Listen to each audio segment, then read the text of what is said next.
चीन दुनिया का सबसे बड़ा कपटी राष्ट्र है। छोटे देशों पर अपनी पकड़ मजबूत करने के लिए यह किसी भी स्तर तक जा सकता है।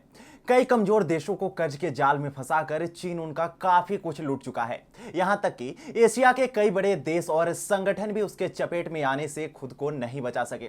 आसियान पर भी चीन का गहरा साया पड़ा था, लेकिन अब भारत ने अपने नवीनतम कदम से इस संगठन को चीन के जबड़े से छीनने की पूरी तैयारी कर ली है। नमस्कार, आप देख रहे हैं टीएफआई, जो है देश का सबसे विश्वसनीय ऑल्टरनेट न्यूज मीडिया पोर्टल, और मैं अवनीश तिवारी आपको बताऊंगा कि कैसे भारत ने चीन को झटका देते हुए आसियान देशों को अपनी ओर मोड़ने पर विवश कर दिया है। तो अविलंब आरंभ करते हैं।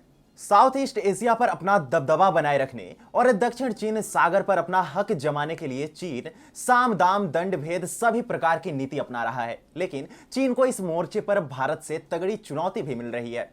हाल ही में भारतीय विदेश मंत्री ने आसियान देशों के सभी विदेश मंत्रियों के साथ मुलाकात की, जिसमें साउथ ईस्ट एशिया के एकीकृत समृद्ध संघ के नेतृत्व में विकास कार्यों को लेकर चर्चा हुई। और आसियान देशों के साथ विदेश मंत्री की यही मुलाकात चीन के लिए एक बड़ा झटका है।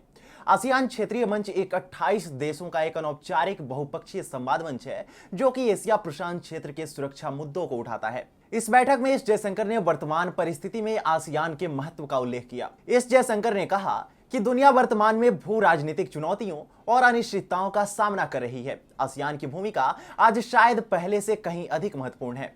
भारत एक मजबूत, एकीकृत और समृद्ध आसियान का पूरी तरह से समर्थन करता है और इंडो पैसिफिक क्षेत्र में इस संगठन की विशेष भूमिका है। एक विशेष बात यह है कि विदेश मंत्रियों की बैठक से पहले भारत और आसियान देशों के शीर्ष अधिकारियों ने बुधवार को व्यापक वार्ता की थी, जिसमें व्यापार और रणनीतिक संबंधों के विस्तार के साथ साथ हिंद प्रशांत में सहयोग बढ़ाने पर ध्यान केंद्रित करने की उम्मीद है।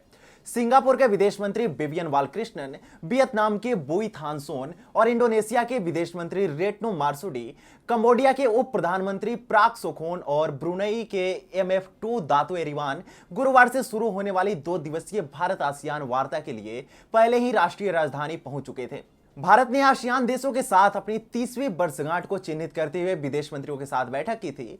म्यांमार में जहां पिछले वर्ष सैन्य तख्ता पलट हो गया था, उसके विदेशी दूतावास के वरिष्ठ अधिकारियों ने भी इस बैठक में हिस्सा लिया था। एक अहम बिंदु यह है कि इस बैठक में विदेश मंत्रियों द्वारा दक्षिण चीन सागर की स्थिति पर भी चर्चा करने की खबरें हैं, जो एक संसाधन संपन्न क्षेत्र है और दक्षिण चीन सागर पर चीन लगातार अपने एक छत्र आधिपत्य का दावा करता रहा है।